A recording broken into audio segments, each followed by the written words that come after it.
2021 के वर्ष में काफी लोगों की न्यू एंट्री या तो री एंट्री हुई है स्टॉक मार्केट के अंदर। अब इसके पीछे काफी सारे रीजंस हो सकते हैं, कारण हो सकते हैं। अगर मुख्य कारणों की बात करें तो यहाँ पर सबसे पहला कारण है इंटरेस्ट रेट्स का कम हो जाना, दूसरी वजह घर पर खाली समय का ज्यादा होना और तीसरी वजह स्टॉक मार्केट का जो ये कंटिन्यूसली ट्रेंड चला है, जो बुल ट्रेंड चला है, अप ट्रेंड चला है, उसके वजह से भी लोगों को इसमें काफ़ी इंटरेस्ट आया। क्योंकि यहाँ पर सितंबर, अक्टूबर, नवंबर जैसे महीने 2020 के जो बीत गए, वहाँ पर कोई भी स्टॉक आपने अगर बाय किया हो तो उनकी प्राइस आज ज़्यादा ही है, वहाँ पर आपने प्रॉफिट ज़रूर बनाया होगा। ये एक मुख्य कारण है जिसकी वजह से लोगों को अब एक अनोखा सा कॉन्फिडेंस आ गया है अपने अंदर कि स्टॉक मार्केट को हम अच्छे से समझ चुके हैं और यहाँ पर हम भी स्टॉक्स खरीद के अच्छी वेल्थ गेन कर सकते हैं। तो ऐसे सर्कमस्टेंसेस में, ऐसे हालात में दो तरीके के निवेशक स्टॉक मार्केट में मौजूद होते हैं। खास करके रिटेल निवेशक की क्लासिफिकेशन के बारे में मैं आपके साथ ये इन्फॉर्मेशन शेयर कर रहा हूँ।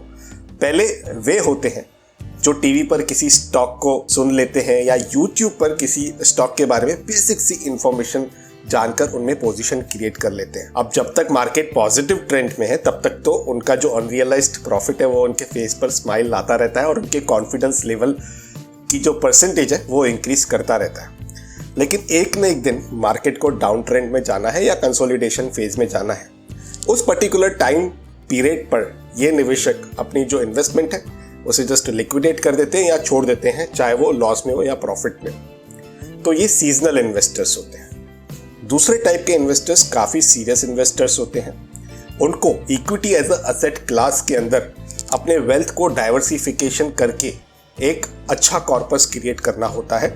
उनका पीरियड जो रहता है, टाइम हॉरिजन जो रहता है, वो भी लंबी अवधि का रहता है, लेकिन उन्हें तरीके पर ज़्यादा फोकस बनाकर रखना पसंद आता है, ना कि केवल नंबर ऑफ स्टॉक्स या तो फिर कोई हॉट स्टॉक, कोई ऐसा स्टॉक जो मोमेंटम हो, केवल उनमें ही पोजीशन क्रिएट करना उन्हें पसंद ज़्यादा नहीं आता है जितना मैंने देखा है। उन्हें एक तरीका, एक अच्छा पोर्टफोलियो क्रिएट करना होता है। और यहाँ पर आज के इस वीडियो में इसी पर्टिकुलर कैटेगरी के इन्वेस्टर्स, यानी कि अगर आपको भी एक पोर्टफोलियो क्रिएट करना है, आप इक्विटी को, स्टॉक्स को एज अ असेट क्लास देख रहे हो, आप एक सीरियस इन्वेस्टर हो जहाँ पर आपका जो टाइम हॉरिजन है वो भी लंबी अवधि का है, तो इसी वीडियो से आपको काफ़ी वैल्यूएबल इनपुट्स प्राप्त होने वाले हैं। क्योंकि इस वीडियो के माध्यम से मैं आपके साथ शेयर करने वाला हूँ 5 इंपॉर्टेंट बातें जिनके माध्यम से आपको पोर्टफोलियो कंस्ट्रक्ट करने के लिए एक बहुत ही अच्छा एक्शनेबल इनपुट प्राप्त हो जाएगा। तो ध्यान से पूरा इस वीडियो को ज़रूर देखिएगा। शुरू करते हैं, आइए मिलकर सीखते हैं। आज के टॉपिक पे आगे बात करने से पहले मैं आपको बताने वाला हूं एक ऐसे ब्रोकर के बारे में जो स्टॉक मार्केट में 30 से अधिक वर्ष से है, जियोजित फाइनेंशियल सर्विसेज। जियोजित के 1 मिलियन से अधिक कस्टमर्स हैं। इंडिया और जीसीसी कंट्रीज को मिलाकर 460 से भी अधिक ब्रांचेस हैं। इनके इन्वेस्टमेंट प्लेटफॉर्म्स पर आप ऑनलाइन ट्रेडिंग के साथ म्यूचुअल फंड्स में भी निवेश कर सकते हैं। अगर स्टॉक मार्केट आपको एक पजल लगता है तो उसको सॉल्व करने के लिए इनके पास है स्मार्ट फोलियोस, जहां आपको रेडीमेड स्टॉक बास्केट्स मिल जाते हैं जिनमें वेल रिसर्च्ड स्टॉक्स होते हैं। क्लाइंट सपोर्ट के लिए फोन, व्हाट्सएप और ईमेल चैनल्स अवेलेबल है और साथ में कंट्री वाइड ब्रांच नेटवर्क भी उपलब्ध है। ये जियोजिट का एक यूनिक एडवांटेज है। इन हाउस रिकमेंडेशन स्टॉक्स और म्यूचुअल फंड्स के लिए आपको मिल जाता है। जियोजिट में आप 5 आसान स्टेप्स में एक डीमैट अकाउंट ऑनलाइन ओपन कर सकते हैं। मोबाइल नंबर और कैप्चा को एंटर करें, अपना नाम और ईमेल एड्रेस इंसर्ट करें, पैन नंबर और डेट ऑफ बर्थ एंटर करें। अगर पैन वेरीफाइड नहीं है तो डिजी लॉकर या ऑफलाइन आधार में से चूज करें। अपने बैंक डिटेल्स जैसे IFSC अकाउंट नंबर एंटर करें।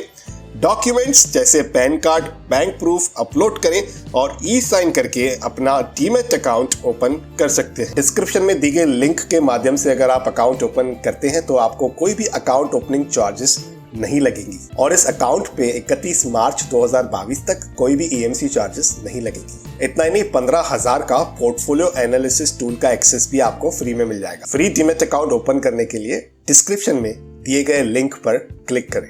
तो बढ़ते हैं हमारे 5 इंपॉर्टेंट रूल्स की तरफ, जिसमें से पहला रूल है वो है सेक्टर आइडेंटिफिकेशन का। देखिए, यहाँ पर आपको सेक्टर्स को आइडेंटिफाई करना होता है कि कौन से ऐसे सेक्टर्स हैं जिनके बारे में आप अच्छी एक्सेस रखते हैं, यानी कि उनकी जो इंफॉर्मेशन है, कोई न्यूज़ डेवलपमेंट होती है, उनके जो बिजनेसेस हैं वो आपको समझ में आते हैं। ऐसे सेक्टर्स यूजुअली आप चुनें, क्योंकि यहाँ पर ज़रूरी बिल्कुल नहीं कि आप मेटल में जाइए एज एग्जाम्पल, शुगर में जाइए एज एग्जाम्पल, अगर आपको उसकी जानकारी नहीं है। एक फार्मेसी की जो शॉप चलाते हैं, शायद उन्हें फार्मा सेक्टर के बारे में ज़्यादा नॉलेज हो सकती है। एक IT एम्प्लॉय को शायद IT सेक्टर के बारे में ज़्यादा इंफॉर्मेशन, ज़्यादा नॉलेज हो सकती है, वो उस तरीके के न्यूज़ पर ज़्यादा ग्रिप रखते हो। तो इसीलिए जो सेक्टर आपको कंफर्ट देते हैं इन टर्म्स ऑफ आपके नॉलेज, जहाँ पर आपकी नॉलेज अच्छी है, जहाँ पर आप न्यूज़ पे पकड़ रखते हैं, उन्हीं सेक्टर्स को आपको चुनना चाहिए। अगर मैं एक नंबर कहूँ तो 6 से 9 सेक्टर्स आपके पोर्टफोलियो में ज़रूर होने चाहिए। दूसरा, नामी जामी ज़रूरी नहीं। जी हाँ, यूजुअली जो नए इन्वेस्टर्स होते हैं, मैं उन्हें कहता हूँ कि अगर आपको नए सरी से स्टार्ट करना है स्टॉक मार्केट में, तो ब्रांड नेम्स की तरफ आप चाहिए। ऐसी कंपनीज जिनकी हिस्ट्री काफ़ी स्ट्रांग है, जो वेल नोन कंपनीज हैं, चाहे इंडियन मार्केट हो या तो इंटरनेशनल मार्केट हो, वहाँ पर इन कंपनीज के नाम जो है वो काफ़ी पॉपुलर है, काफ़ी फेमस है, और हिस्टोरिकली ऐसी कंपनियों ने काफ़ी अच्छे रिटर्न्स बनाकर दिए हैं इन्वेस्टर्स को। लेकिन यहाँ पर अगर आप पोर्टफोलियो कंस्ट्रक्ट कर रहे हो, क्योंकि पोर्टफोलियो में जैसे मैंने कहा 6 से 9 सेक्टर्स हो सकते हैं और वहाँ पर 25 से 30 कंपनीज भी हो सकती हैं, तो ये बिल्कुल ज़रूरी नहीं है कि केवल आप नामी जामी कंपनियों को ही अपने पोर्टफोलियो में जगह दें। ऐसी कंपनियां भी ढूंढें जहां पर अभी एक अच्छी ग्रोथ स्टोरी हो सकती है। ऐसे कोई बिजनेसेस जो आपको लगता है कि आने वाले 15-20 साल में शायद बहुत अच्छा कर सकते हैं, वैसी कंपनियां हो सकता है अच्छी हिस्ट्री के साथ आपको मौजूद नहीं मिले। तो इसीलिए केवल वो कंपनियां नहीं सिलेक्ट करनी है, आप कोशिश कीजिए एक मिक्स बैग बनाने की, जहां पर ब्रांडेड कंपनीज भी हो और थोड़ी कितनी ये ऐसी टाइप की कंपनीज भी हो। थर्ड पॉइंट की तरफ चलते हैं, जो है छोटे बड़े सब एक समान। यूजुअली देखा गया है कि लोग केवल लार्ज कैप रखते हैं, या तो ज़्यादातर मिड कैप रखते हैं, या तो केवल स्मॉल कैप में इन्वेस्ट करते हैं। आप इस रेशो को मेंटेन रखिए, क्योंकि स्मॉल कैप में दोस्तों 10 से 15 साल का अगर टाइम हॉरिजॉन है, और अगर आप अच्छे से कंपनीज पिक करते हो तो उनके मल्टी बैगर बनने के चांसेस बढ़ जाते हैं। क्योंकि आज जो आप लार्ज कैप कंपनीज देखते हो, कभी ना कभी शायद वो स्मॉल कैप थी, उनमें से कुछ कंपनीज, और धीरे धीरे वो इमर्ज हुई, धीरे धीरे वो ग्रो हुई इकोनॉमी के साथ। उनके बिजनेसेस काफ़ी यूनिक रहे, या तो उनके बिजनेस करने के तरीके काफ़ी यूनिक रहे, जिनके वजह से ये कंपनियां आज मल्टीबैगर बनी। तो इनफैक्ट अगर आप अब पोर्टफोलियो क्रिएट कर रहे हो, कंस्ट्रक्ट कर रहे हो, तो आप small cap, mid cap, large cap तीनों को जगह ज़रूर दें। और जो अलोकेशन है, यानी कि कितने परसेंटेज लार्ज कैप, कितने परसेंटेज मिड कैप, कितने परसेंटेज स्मॉल कैप, वो आप अपने रिस्क प्रोफाइल के हिसाब से रख सकते हो। अगर आपको कुछ भी नहीं यहाँ पर पता है, तो आप 50% लार्ज कैप, 30% मिड कैप और 20% स्मॉल कैप के अंदर एक्सपोजर क्रिएट कर सकते हो, जब आप अपना पोर्टफोलियो कंस्ट्रक्ट कर रहे हो लॉन्ग टर्म के लिए। तो चौथी पॉइंट, सेक्टर अलोकेशन। मैंने आपको पहली पॉइंट में जैसे बताया कि 6 से 9 सेक्टर्स होने चाहिए आपके लॉन्ग टर्म वाले पोर्टफोलियो में। यहाँ पर लेकिन एक पर्टिकुलर सेक्टर में 25% से ज़्यादा का अलोकेशन आपको नहीं रखना है।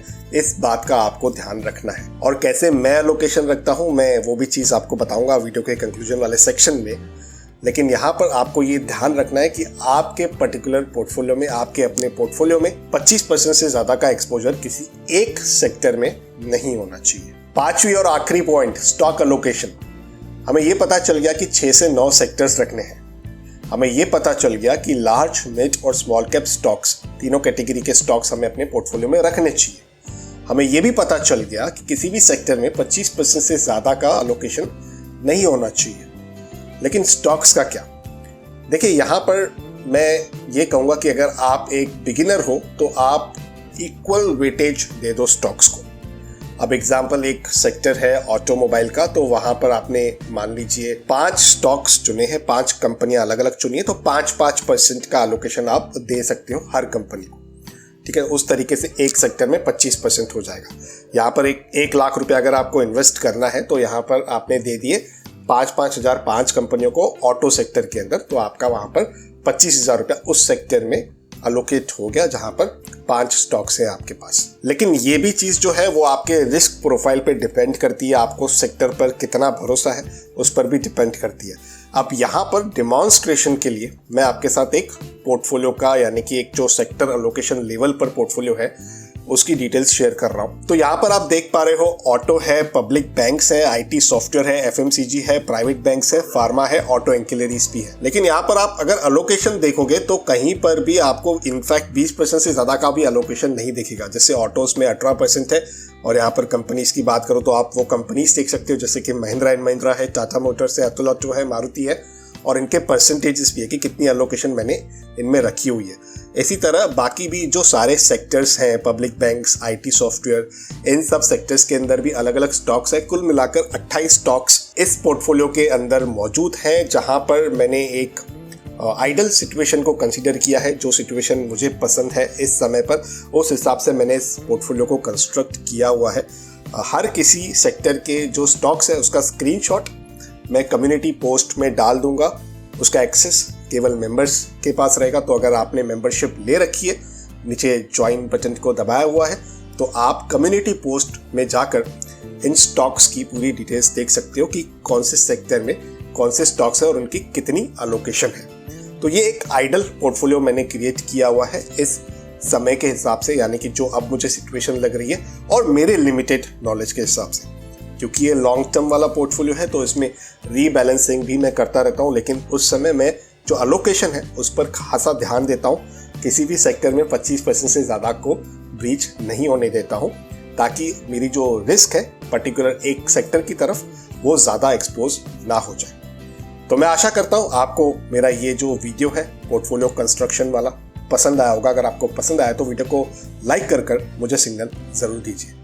अगर आपके कोई सुझाव है, आपके कोई सवाल है, आपके पास भी कोई अच्छी आइडियाज़ है पोर्टफोलियो को कंस्ट्रक्ट करने के लिए, तो नीचे कमेंट्स के माध्यम से ज़रूर लिखिए, ताकि हमारी जो ये पूरी ऑडियंस है, जो पूरी कम्युनिटी है, उनको डिफरेंट सेट ऑफ आइडियाज़ के बारे में पता चले। उनके लिए भी एक एक्शनेबल इनपुट कमेंट्स के माध्यम से भी प्राप्त हो सके। चैनल को सब्सक्राइब करना बिल्कुल नहीं भूलिएगा, क्योंकि इसी तरह के फाइनेंशियल टॉपिक्स मैं आपके लिए टाइम टू टाइम लाता रहता हूं, जिससे आपको एक एक्शनेबल इनपुट मिलता है, एक वैल्यूएबल इंफॉर्मेशन भी प्राप्त हो जाती है। तो करते हैं कंक्लूड इस इंटरेस्टिंग वीडियो को यहीं पर। जल्द मिलते हैं किसी और इंटरेस्टिंग टॉपिक के साथ, किसी और दूसरे वीडियो में। तब तक अपने हेल्थ का और वेल्थ का जरूर अच्छे से ख्याल रखिएगा।